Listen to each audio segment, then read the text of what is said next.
Hello, hi, welcome to you home education. आप सभी का होम एजुकेशन में स्वागत है। आज की जो सीरीज है वो भी सिद्धांत के ऊपर है, ठीक है, बुद्धि के सिद्धांत के ऊपर है। हमने आपको बहुत सारे सिद्धांत के ऊपर बता दिया है, ठीक है। अगर आप पीछे हमारे सिद्धांत जो क्लास है वो नहीं देखे हैं तो जाकर के देख ली। हमने आपको बहुत सारे सिद्धांत के बारे में बता दिया, जैसे कि हमने आपको एक खंडात्मक, ठीक है, एक कारक सिद्धांत बताया है, दो खंडात्मक, बहुकारक सिद्धांत बताया है, बहुतत्व का सिद्धांत बताया है। फिर हमने आपको तरल एवं ठोस बुद्धि के सिद्धांत जो है उसको बारे में बताया। फिर हमने एक सिद्धांत बताया था त्रिबुद्धि का सिद्धांत, ठीक है, वो कोई और सिद्धांत था, ठीक है। उसके जो प्रतिपादक थे कोई और थे। वो त्रिबुद्धि के प्रतिपादक कौन थे? स्टर्नबर्ग थे, ठीक है। लेकिन जो ये बुद्धि है, ठीक है, त्रिआयामी बुद्धि के जो सिद्धांत हैं उसके प्रतिपादक कुछ और है, ठीक है। यानी कि सिद्धांत त्रिआयामी सिद्धांत है या त्रिबुद्धि वो अलग अलग है, ठीक है। एक में मर्ज मत करना, यानी कि जो सिद्धांत के प्रतिपादक अलग अलग हैं और जो उन्होंने बुद्धि की बातें की है, कितनी प्रकार की बुद्धि होती है वो भी अलग अलग हैं। तो ठीक है, आइए हम देखते हैं कि इनकी जो बुद्धि में क्या क्या समानताएं हैं, क्या क्या असमानताएं हैं, ठीक है। तो देखते हैं कि इसके नाम जो हैं वो अलग अलग हैं, ठीक है। इसके नाम में बहुत सारा नाम है, तो नाम देखते हैं क्या क्या है। एक होता है 3D थ्योरी, ठीक है, यानी त्रिआयामी बुद्धि के सिद्धांत के जो एक पहला नाम है क्या है? 3D थ्योरी है। उसके बाद में क्या नाम है उसका? क्यूबिक मॉडल है, ठीक है। क्यूबिक मॉडल भी इसको कहते हैं त्रिआयामी बुद्धि को, ठीक है। उसके बाद में क्या है? थ्योरी ऑफ 3 डायमेंशन इंटेलिजेंट, ठीक है। एक और नाम होता है, लिख लेना, सो मॉडल, ठीक है। एसओ मॉडल हो कहते हैं, एसओ मॉडल इंटेलिजेंट, ठीक है। इतने सारे नाम हैं एक ही नाम के, ठीक है, एक ही सिद्धांत के इतने सारे नाम हैं। 3 4 5 नाम हमने बता दिया, अपने कॉपी में लिख लेना। आगे हम बात करते हैं इसके प्रतिपादक कौन है, ठीक है। त्रिआयामी बुद्धि के सिद्धांत के प्रतिपादक कौन है? गिलफोर्ड जी हैं, ठीक है। कौन है? गिलफोर्ड जी हैं, ठीक है। इनका पूरा नाम क्या है? इनका पूरा नाम है जॉय, ठीक है, जॉय, JOY जॉय। उसके बाद में क्या होता है? पोल, ठीक है, POUL पोल। यानी कि इनके गिलफोर्ड का जो नाम है वो थोड़ा लंबा है लेकिन यहाँ पे शॉर्ट लिखा गया है, ठीक है। तो इनका नाम फुल फॉर्म क्या है? जॉय पॉल गिलफोर्ड, ठीक है। इन्होंने अपना जो सिद्धांत दिया था, यानी कि त्रिआयामी जो सिद्धांत है वो कब दिया था? 1897 और 1987, ठीक है। अगर पूछा जाए एग्जाम में कि त्रिआयामी बुद्धि का सिद्धांत गिलफोर्ड ने कौन से सन में दिया था, तो कौन से सन में दिया था? 1897 और 1987 में दिया था, ठीक है। फिर आगे हम थोड़ा बात करते हैं कि उन्होंने जो बुद्धि दी थी वो कितनी प्रकार की बुद्धि दी थी, ठीक है। यानी कि इन्होंने त्रिआयामी बुद्धि में कितनी प्रकार की बुद्धि थी, उस बुद्धि में यानी कि त्रिबुद्धि सिद्धांत में हमने आपको बताया था PCA, ठीक है। PCA के जिक्र किया था किसने? स्टर्नबर्ग ने। लेकिन यहाँ पे त्रिआयामी बुद्धि के सिद्धांत जो है गिलफोर्ड जी हैं, इन्होंने कितने प्रकार के आयाम बताए हैं? 3 प्रकार के आयाम बताए, ठीक है। जो पहला आयाम है यानी कि उनका क्या नाम है? मेंटल कंटेंट, ठीक है। पहला आयाम का क्या नाम है? मेंटल कंटेंट, जिसको हिंदी में क्या कहते हैं? सामग्री, विषय वस्तु, ठीक है। अगला आयाम यानी कि सेकंड नंबर पे कौन है? मेंटल प्रोडक्ट, ठीक है, जो हिंदी में उसे क्या कहते हैं? उत्पाद कहते हैं, ठीक है। हिंदी में उसे क्या कहते हैं? उत्पाद कहते हैं। जो तीसरा आयाम है उसको क्या कहते हैं? मेंटल ऑपरेशन, यानी कि उसे हिंदी में क्या कहते हैं? प्रक्रिया कहते हैं, ठीक है। अभी जो ये 3 प्रकार के आयाम है ना, जो 3 प्रकार के आयाम है उस आयाम के भी अलग अलग पार्ट है, ठीक, उसके प्रकार हैं। तो जो समय सामग्री यानी कि जो कंटेंट है उनके कितने प्रकार हैं? 5 है, ठीक है। 5 प्रकार, यानी कि 5 भागों में विभाजित किया गया है। किसने किया है? गिलफोर्ड जी ने किया है। अगले नंबर पे उत्पाद है, तो उत्पाद को भी कितने भागों में विभाजित किया गया है? 6 भागों में विभाजित किया गया है। अगले नंबर पे कौन है? अगले नंबर पे है प्रक्रिया है, ठीक है। अगले नंबर पे क्या है? प्रक्रिया। उसको भी कितने भागों में विभाजित किया गया है? उसको किया है 6 भागों में, ठीक है। उसको कितने भागों में? 6 भागों में किया गया है। आगे हम बात करते हैं कि जो ये इतने सारे पार्ट किए हैं उसको क्या क्या नाम है, ठीक है। उसके नाम को देखते हैं। देखो हमने यहाँ पे क्या लिखा है कि जो उन्होंने बताया था सामग्री, ठीक है, जो आयाम, पहला आयाम था क्या? सामग्री था, ठीक है। एक था सामग्री था, एक था उत्पाद था, ठीक है, उत्पाद था। उसके बाद में हमने क्या बताया था? प्रक्रिया बताया था, ठीक है। इतना बताया था, ठीक है। हमने 3 आयाम बताया था, सामग्री, उत्पाद और प्रक्रिया। लेकिन इसके क्या थे? पार्ट जो थे अलग अलग थे। हमने सामग्री में आपको कितना बताया था? 5 बताया था, ठीक है, 5 बताया था। जबकि उत्पाद में कितना बताया है? उत्पाद में 6 बताया है। और प्रक्रिया में कितना बताया है? 6 बताया है। यानी कि 6 और 6 का गुणा किया जाए तो कितना हो गया? 6 36 हो गया। और फिर 36 का 5 से गुणा कर दिया जाए, यानी कि कितना हो गया 180 हो गया। यानी कि गिलफोर्ड के अनुसार किसी भी के अंदर, इंसान के अंदर कितनी प्रकार की बुद्धि होती है? 180 तरह की बुद्धि होती है। ठीक है, ये हुआ त्रिबुद्धि और त्रिआयामी बुद्धि में समानता जो थी वो अलग अलग है। ठीक है, यानी कि उन्होंने 3 प्रकार की बुद्धि दी थी, लेकिन इन्होंने कितनी प्रकार की बुद्धि दी है? इन्होंने 180 प्रकार की बुद्धि दी है ना। यानी कि जो 3 आयाम थे, उत्पाद और उसके बाद में प्रक्रिया, सामग्री, जो उनके पार्ट अलग अलग थे 5 6 6, तो उसको अगर गुणा करोगे तो कितना आएगा? 180 आएगा। ठीक है, यानी कि यहाँ पे पहले हम क्यूबिक बना देते हैं। जो उन्होंने सिद्धांत दिया है क्यूबिक के रूप में दिया है, यहाँ पे हम क्यूबिक बना देते हैं। देखो, इन्होंने एक कहा उत्पाद, ठीक है, यहाँ पे लिख देते हैं एक कहा उत्पाद, यहाँ पे सामग्री, यहाँ पे क्या हो गया? प्रक्रिया हो गया। ठीक है, यहाँ पे क्या होगा? अगर यहाँ पे हम सामग्री लिखे तो यहाँ पे 5 प्रकार की बुद्धि पाई जाती है। अगर यहाँ पे हम उत्पाद लिख देते तो यहाँ पे 6 प्रकार की बुद्धि पाई जाती है। अगर हम यहाँ पे प्रक्रिया लिखते तो यहाँ कितने प्रकार की बुद्धि पाई जाती है? 6 प्रकार की। इनका यानी कि इनका सब जब गुणा किया जाए तो कितना प्रकार की बुद्धि आती है? 180 प्रकार की बुद्धि आती है। ठीक है, यानी कि गिलफोर्ड के अनुसार किसी भी इंसान के अंदर 3 प्रकार की नहीं बुद्धि पाई जाती, यानी कि 180 प्रकार की बुद्धि पाई जाती है। ठीक है, 3 प्रकार के होते हुए भी 180 प्रकार की बुद्धि होती है। ठीक है, आइए हम देखते हैं पहले कि 3 आयाम कौन से होते हैं। ठीक है, जो 3 आयाम में 5 6 6 डिवाइड किया गया है तो उसमें नाम क्या क्या आते हैं? तो पहला होता हमारा सामग्री एवं विषय वस्तु। ठीक है, सामग्री विषय वस्तु को पहले पढ़ते समझते हैं कि एक सामग्री विषय वस्तु क्या होता है, उत्पाद क्या होता है और प्रक्रिया क्या होता है। ठीक है, तो पहले पढ़ते हैं इसको। देखो, यहाँ पे लिख रखा हमने सामग्री विभिन्न प्रकार की जानकारी है। ठीक है, जो पर्यावरण में है और विजुअल यानी कि दृश्य जिन पर संचालन किया जाता है। ठीक है, यानी कि जो गिलफोर्ड जी हैं, इन्होंने कहा जो पहला आयाम था सामग्री यो विषय वस्तु था, यानी कि जो पहले, यानी कि अगर कोई आपके सामने समस्या दी जाए, ठीक है, आपके सामने कोई समस्या है तो पहले आप उसको देखते हो। ठीक है, यानी कि पहले उसको देखते हो, उसके बाद में उसका प्रक्रिया करते हो। ठीक है, उसके बाद उसका क्या करते हो? रिजल्ट निकालते हो। ठीक है, यही तो होता है। यानी कि आपने कोई सामान पहले, कोई वस्तु पहले देखा, उस पर प्रक्रिया की, ठीक है, उसका फिर मूल्यांकन, यही तो करते हो। तो वही गिलफोर्ड ने कहा कि पहले जो सामग्री विषय वस्तु में होता है, जो आपको दिखाई देता है, ठीक है, यानी कि आपके आसपास जो दिखाई देता है उसके बारे में आप ग्रहण करते हो जानकारी, तो वही क्या कहलाता है? सामग्री एवं विषय वस्तु। इन्होंने 5 प्रकार के सामग्री में रखा हुआ है। तो हम देखते हैं 5 कौन है। यानी कि श्रव्य है, पहला श्रव्य है, उसके बाद में सांकेतिक है, उसके बाद में शाब्दिक है, उसके बाद में व्यवहारिक है, अगला क्या है? दृश्य है। ठीक है, जो समय होता है, यानी कि जो श्रव्य होता है, क्या होता है?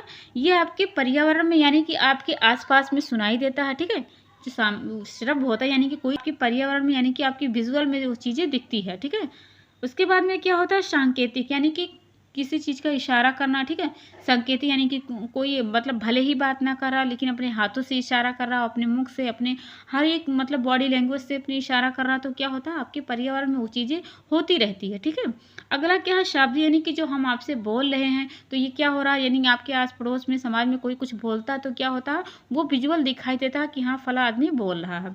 आगे क्या होता है? व्यवहारिक, यानी आप कोई काम कर रहे हो। ठीक है, आप कोई काम कर रहे हो, चल फिर रहे हो, आपकी खाना बना रहे हो, चल रहे हो, यानी कि कोई ऑफिस में काम कर रहा, कोई मजदूरी कर रहा है, कोई मैकेनिक है, कोई कवि है, कोई डांसर है, कोई संगीतकार है, तो वो क्या कर रहा है? अपना व्यवहार, अपना जो भी स्किल है वो दिखा रहा है। तो ये क्या होता है? ये विजुअल होता है। ठीक है, आपके सामने आप वो क्रिया करते हुए देख सकते हो। ठीक है, अगला क्या है? दृश्य, यानी कि कोई चीज़ देखना, जिसे हमने श्रव्य में बताया था। श्रव्य में कोई चीज़ें सुनाई देती है। ठीक है, यानी कि हम बोल रहे हैं तो हमारे आसपास कोई है बैठा हो तो वो हमारी बातों को सुन रहा, तो क्या हो रहा है? विजुअल हो रहा है, यानी कि दिखाई दे रहा है कि हमारी बातों को कोई सुन रहा है। ठीक है, उसके बाद में दृश्य क्या होता है? दृश्य मतलब कि कोई दिखाई देना, यानी कि जो आपके सामने होता है, जैसे मान लीजिए कोई चल फिर रहा है या कोई खेल कूद रहा है तो दिखाई देता है कि हाँ फला इंसान चल रहा है। तो सामग्री में क्या क्या आता है? सामग्री में आता है श्रव्य। ठीक है, पहले नंबर पे क्या आता है? श्रव्य आता है। दूसरे नंबर पे क्या है? सांकेतिक है। ठीक है, शाब्दिक क्या होता है? व्यवहारिक, दृश्य सब क्या होता है? ये सब होता है आपके सामने विजुअल, यानी कि दिखाई देते हैं। ठीक है, आगे हम बात करें उत्पाद में क्या होता है। उत्पाद में देखते हैं क्या होता है।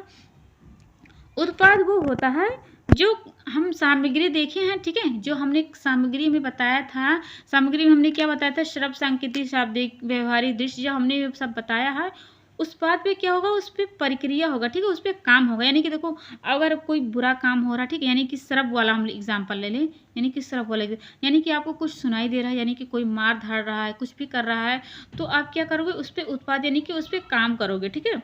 यानी कि उस पे संबंध बनाओ, यानी कि कोई दो आदमी हैं झगड़ा कर रहे हैं तो उस पे आपस में संबंध बनाओगे कि हाँ ऐसा करो ना या ऐसा ना करो, यानी कि उसमें मेल कराओगे, ठीक है। यानी कि आपको कोई दिखाई दे रहा है तो उस पर भी प्रयोग करोगे, यानी कि कुछ आपके सामने कोई प्रोजेक्ट कोई तैयार कर रहा है, ठीक है, आपको दिखाई दे रहा है तो उस पर क्या करोगे, आप प्रयोग करोगे, ठीक है। यानी कि उत्पाद वो होता है कि उस पर जो अभी सामग्री पे हमने बताया था, उत्पाद में आप वो चीज़ों के प्रयोग करोगे, ठीक है। यानी कि आप उसको इंक्लूड करोगे अपने व्यवहारिक जीवन में।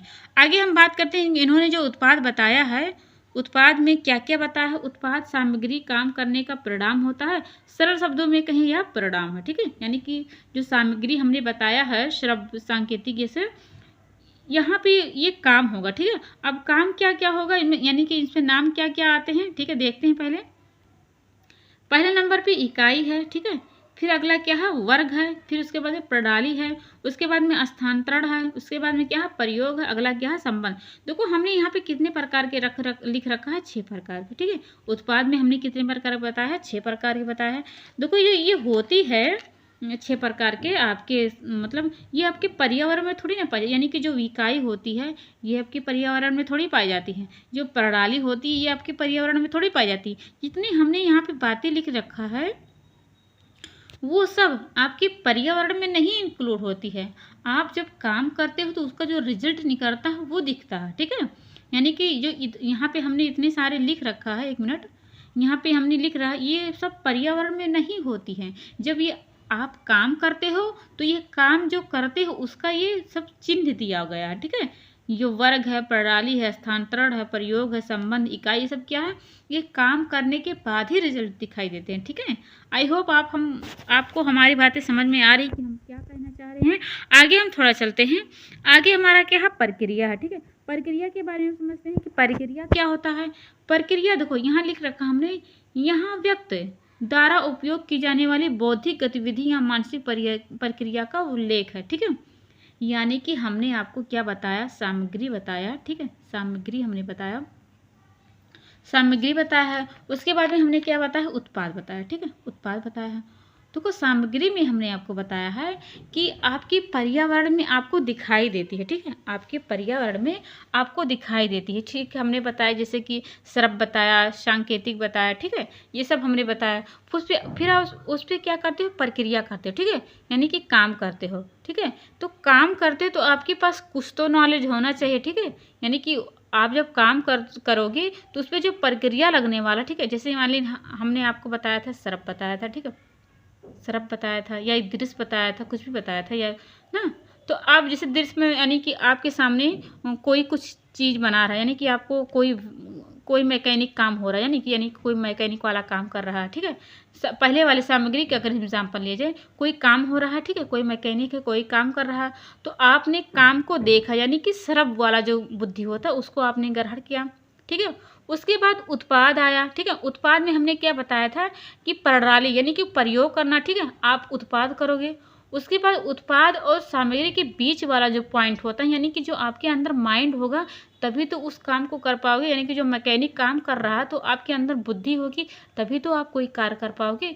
तो प्रक्रिया वही होती है कि जो आपने काम, सामग्री और उत्पाद के जो बीच की कड़ी होती है ना, वही क्या कहलाती है, प्रक्रिया होती है, ठीक है। यानी कि यहाँ व्यक्ति क्या होता है, अपनी बौद्धिक गतिविधियों से यानी कि मानसिक प्रक्रिया से कार्य करता है। तो मानसिक प्रक्रिया में क्या क्या आता है, हम यहाँ पे बताते हैं आपको क्या क्या आता है। एक मिनट इसको मिटा दें।